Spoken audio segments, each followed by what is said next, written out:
Hello दोस्तों, good morning. स्वागत है एक बार फिर से आप सभी का Mishra ji technical YouTube channel में। दोस्तों आज है 18 जून और आज की इस वीडियो में हम लोग बात करेंगे आज के दिन के सभी इंपॉर्टेंट करंट अफेयर के क्वेश्चंस के बारे में।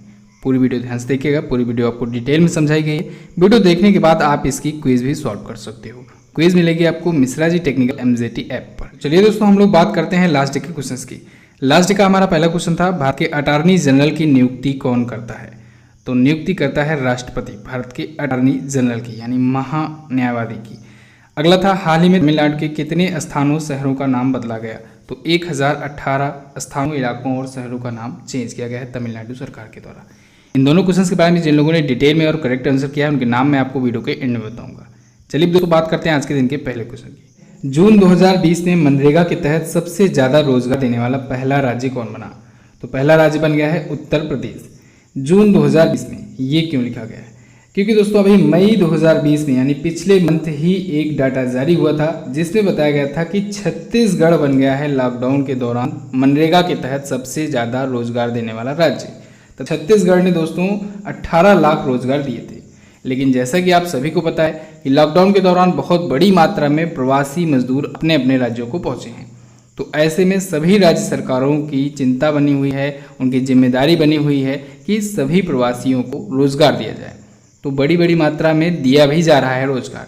तो ऐसे में दोस्तों एक नया डाटा, अभी लेटेस्ट डाटा जारी हुआ है जिसके अकॉर्डिंग उत्तर प्रदेश आ गया है टॉप पर। अब उत्तर प्रदेश मनरेगा के तहत रोजगार देने के मामले में टॉप पर है। ठीक है, सेकेंड पर कौन है? सेकेंड पर है राजस्थान। पिछली बार भी सेकेंड पर राजस्थान था, इस बार भी राजस्थान ही है सेकेंड पर। थर्ड पर है दोस्तों आंध्र प्रदेश। पिछली बार थर्ड पर यूपी था, लेकिन यूपी इस बार आ गया है टॉप पर।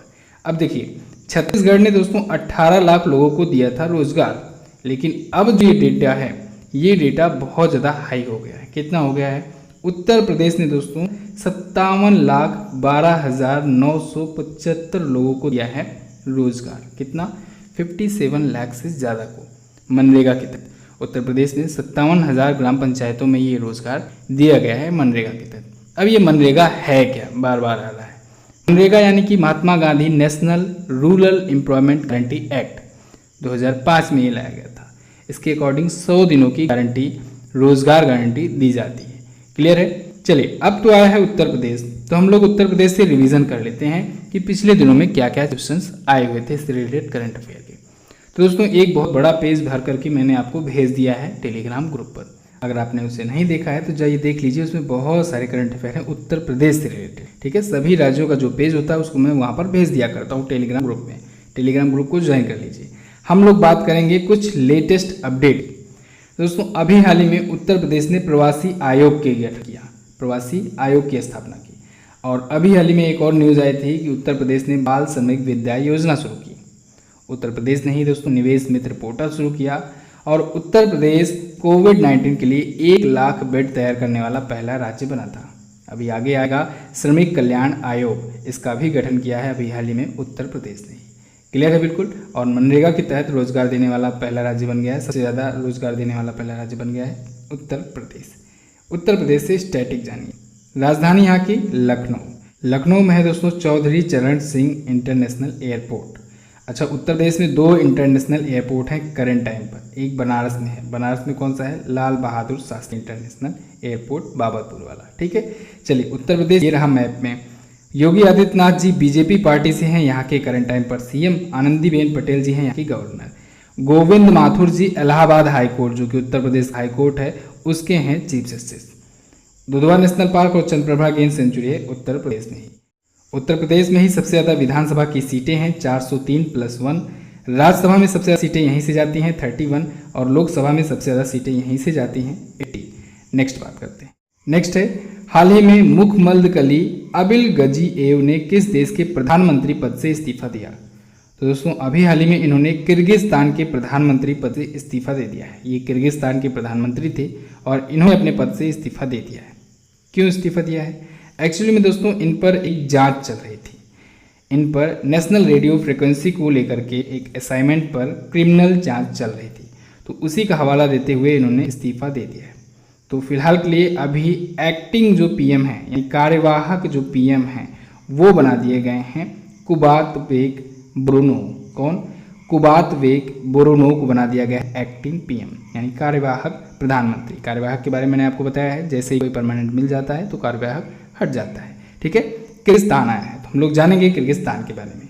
आ गए हैं हम लोग वर्ल्ड मैप पर। ये रहा हमारा प्यारा भारत, और यहाँ से अगर आप ऊपर जाएंगे, ठीक है, भारत से ऊपर जाएंगे, इधर पाकिस्तान अफगानिस्तान इधर है साइड में, फिर ऊपर जाएंगे इधर है किर्गिस्तान। ठीक है, ये रहा कजाकिस्तान, बड़ा देश है ये। इधर साइड में उज्बेकिस्तान, इधर है चाइना। ठीक है, थोड़ा सा और जूम कर लेते हैं, किसी किसी अपना ये बॉर्डर शेयर करता है, इसको देख लेते हैं। तो किर्गिस्तान दोस्तों इधर ऊपर कजाकिस्तान से अपना बॉर्डर शेयर कर रहा है, इधर साइड में उज्बेकिस्तान से, इधर तजाकिस्तान से, और इधर चाइना से अपना बॉर्डर शेयर कर रहा है। क्लियर। किर्गिस्तान की राजधानी है बिस्केक, और यहाँ की मुद्रा है सोम, और मैंने अभी आपको बताया एक्टिंग पीएम है कुबातबेक बोरोनोव। नेक्स्ट बात करते हैं, अगला है हाल ही में कहाँ पर 3 दिवसीय राजा पर्व मनाया गया। तो अभी हाल ही में दोस्तों उड़ीसा में मनाया गया 3 दिवसीय राजा पर्व, या इसे रज पर्व भी कहा जाता है। तो 3 दिवसीय ये पर्व था, महोत्सव था, अभी हाल ही में ये उड़ीसा में मनाया गया। क्यों मनाया जाता है? तो दोस्तों ये मानसून की जब शुरुआत होती है तब भूदेवी यानी धरती माता की विशेष पूजा होती है उड़ीसा में, तो इसी पर्व के तहत वहाँ पूजा होती है। ठीक है, 3 दिनों तक दोस्तों एक विशेष प्रकार की धरती माता की पूजा होती है। इन 3 दिनों में खेतों की जुताई, बुआई, गुड़ाई वगैरह कुछ नहीं होता है, सब कुछ रोक दिया जाता है। ठीक है, और फिर चौथा दिन जब आता है तो चौथे दिन धरती का स्नान का दिन होता है। क्लियर है। अब उड़ीसा आया है तो हम लोग उड़ीसा से रिलेटेड जो पिछले दिनों में करंट अफेयर के क्वेश्चन आए हैं उनको रिवाइज कर लेते हैं। जैसे उड़ीसा ने दोस्तों अभी हाल ही में उड़ीसा में भरोसा हेल्पलाइन शुरू की गई थी सेंट्रल यूनिवर्सिटी ऑफ उड़ीसा में। किसने किया था? केंद्रीय मंत्री रमेश पोखरियाल निशंक जी ने भरोसा हेल्पलाइन शुरू किया था। और केंद्र सरकार द्वारा दोस्तों कोणार्क नगर और कोणार्क मंदिर के सौंदर्यीकरण के लिए, सोलराइजेशन के लिए 25 करोड़ रुपए दिए गए थे। वहीं उड़ीसा ने हमारे नियम तोड़ने पर 2 साल की जेल का भी एक नया कानून लाया था। उड़ीसा ने ही विशेष आजीविका हस्तक्षेप योजना शुरू की। वंदे उत्कल जननी नाम के गीत को दोस्तों राजगान का दर्जा दिया गया उड़ीसा में। ये इंपॉर्टेंट टर्म है, इसको याद रखिएगा। छात्रावासों के लिए ISO सर्टिफिकेट मिला है उड़ीसा में, और ऐसा पाने वाला, ऐसा उपलब्धि पाने वाला ये पहला राज्य बन गया है, छात्रावासों के लिए ISO सर्टिफिकेट पाने वाला। अब उड़ीसा से स्टैटिक जानिए। भुवनेश्वर यहाँ की है राजधानी। नवीन चंद्र पटनायक जी यहाँ के करंट टाइम पर है chief minister Biju Janata Dal party से। गवर्नर है प्रोफेसर गणेशी लाल जी। नंदन कानन वन जीव अभ्यारण्य, सिमलीपाल अभ्यारण्य और चंदका हाथी विहार है उड़ीसा में। उड़ीसा ये दिख रहा है आपको मैप में। अच्छा, 1 अप्रैल को मनाया गया था उत्कल दिवस, इसे याद रखना है क्योंकि 1 अप्रैल 1936 को ये बिहार वगैरह से अलग हुआ था। किससे किससे अपना बॉर्डर शेयर करता है? झारखंड से, ये वेस्ट बंगाल से, छत्तीसगढ़ से और आंध्र प्रदेश से अपना बॉर्डर शेयर करता है। उड़ीसा हाईकोर्ट के अभी हाल ही में चीफ जस्टिस नियुक्त हुए हैं। उड़ीसा हाईकोर्ट के चीफ जस्टिस बनाए गए मोहम्मद रफीक जी, अभी हाल ही में ये नियुक्त हुए जल्द ही में। अच्छा, उड़ीसा से एक पॉइंट याद रखिएगा, चिल्का झील। चिल्का झील दोस्तों खारे पानी की सबसे बड़ी झील है, आपको याद होना चाहिए। नेक्स्ट बात करते हैं, IMD द्वारा जारी विश्व प्रतिस्पर्धा सूचकांक में भारत किस स्थान पर? अब ये देखिए, ये आ गया इंपॉर्टेंट क्वेश्चन। अभी कल ही मैंने आपको इंडेक्स और रैंकिंग पर एक वीडियो दी हुई है, ठीक है, उसको देख लीजिएगा आप लोग, बहुत ही इंपॉर्टेंट वीडियो है। IMD ने दोस्तों अभी हाल ही में विश्व प्रतिस्पर्धा सूचकांक यानी वर्ल्ड कॉम्पिटिटिवनेस इंडेक्स जारी किया है। IMD मतलब होता है इंस्टीट्यूट फॉर मैनेजमेंट डेवलपमेंट। तो इसने टोटल 63 कंट्रीज पर एक लिस्ट जारी की है, जिसमें भारत को रैंक मिली है इस बार 43। किस स्थान पर है? 43वें स्थान पर है भारत। अब देखिए, फर्स्ट पर इसमें है सिंगापुर, सेकंड पर आ गया है डेनमार्क और थर्ड पर आ गया है स्विट्जरलैंड। क्लियर है? फर्स्ट पर सिंगापुर है, फर्स्ट का नाम आप याद रखना है, और भारत की रैंक याद रखनी है, भारत है 43वें नंबर पर। अभी कल मैंने जो आपको वीडियो दी हुई थी उसमें एक आया था सूचकांक, वैश्विक प्रतिस्पर्धा सूचकांक, ग्लोबल कॉम्पिटिटिवनेस इंडेक्स, उसे जारी किया था WEF ने, वर्ल्ड इकोनॉमिक फोरम की थी वो ग्लोबल कॉम्पिटिटिवनेस इंडेक्स। उसमें भारत की रैंक थी 68वीं, ठीक है, और उसमें भी सिंगापुर फर्स्ट पर था, लेकिन भारत था 68वें स्थान पर। और ये जारी की गई है IMD के द्वारा, यानी इंस्टीट्यूट फॉर मैनेजमेंट डेवलपमेंट के द्वारा, और इसमें 63 कंट्रीज पर ही लिया गया है। टोटल इतनी कंट्रीज को शामिल किया गया है, जिसमें इंडिया है 43वें स्थान पर, लेकिन फर्स्ट पर सिंगापुर ही है। क्लियर है? बिल्कुल, कल की वीडियो देख लीजिएगा दोस्तों, बहुत ज़्यादा इंपॉर्टेंट है। 2020 से अभी तक के सभी इंपॉर्टेंट इंडेक्स और रैंकिंग को उसमें कवर अप किया गया है। पार्ट 2 भी उसका जल्द ही आने वाला है। नेक्स्ट बात करते हैं, अगला है वर्ल्ड इन्वेस्टमेंट रिपोर्ट के अनुसार 2019 में FDI प्राप्तकर्ताओं में भारत किस स्थान पर है? दोस्तों वर्ल्ड इन्वेस्टमेंट रिपोर्ट ने एक रिपोर्ट जारी की है जिसमें 2019 में एफडीआई प्राप्तकर्ताओं में भारत है 9वें स्थान पर। ठीक है, किस स्थान पर? भारत आ गया है 9वें स्थान पर। अब ये एफडीआई क्या है? एफडीआई का मतलब होता है फॉरेन डायरेक्ट इन्वेस्टमेंट, यानी प्रत्यक्ष विदेशी निवेश।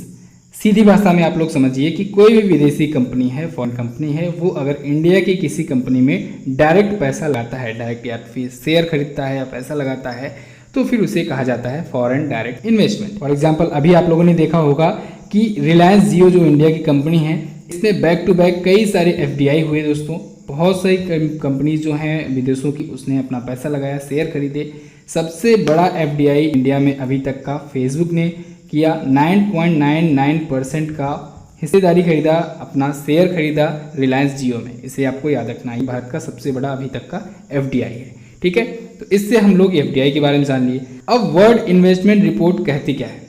इसका कहना यह है कि 2019 में, ये तो 2020 में हुआ है, इस वजह से ये अभी लिस्ट में नहीं शामिल है जो अभी रिलायंस जियो में इन्वेस्टमेंट हुआ है। ठीक है, ये 2019 की लिस्ट है, यानी 2019 भर में एफडीआई प्राप्तकर्ताओं की लिस्ट में भारत 9वें स्थान पर है। ठीक है, इस रिपोर्ट को किसने जारी किया है? तो इस रिपोर्ट को दोस्तों United nation trade and development conference के द्वारा जारी किया गया है, world investment report. Clear?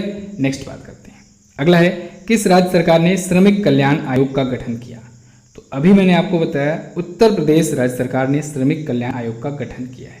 Uttar Pradesh नहीं, अभी कुछ ही दिन पहले प्रवासी आयोग का भी गठन किया था। अब श्रमिक कल्याण आयोग का गठन क्यों किया गया? यूपी में दोस्तों रोजगार पैदा करने और श्रमिकों की हितों की देखभाल करने के लिए, जिससे उनको प्रॉपर तरीके से उनके रोजगार के अकॉर्डिंग उनको पैसा मिल पाए। ठीक है, उनका कल्याणकारी स्कीम उनके लिए चलाया जाए, इस वजह से श्रमिक कल्याण आयोग का गठन किया है। किसके द्वारा? उत्तर प्रदेश के राज्य सरकार के द्वारा। क्लियर? बिल्कुल। चलिए, अब उत्तर प्रदेश के बारे में हम लोग जान ही लिए हैं, तो आगे बढ़ते हैं। नेक्स्ट है, हाल ही में खेल मंत्रालय ने किसकी स्थापना की? तो खेल मंत्रालय ने अभी हाल ही में KISCE की स्थापना की है। इसका फुल फॉर्म होता है खेलो India state centre of excellence. क्या होता है?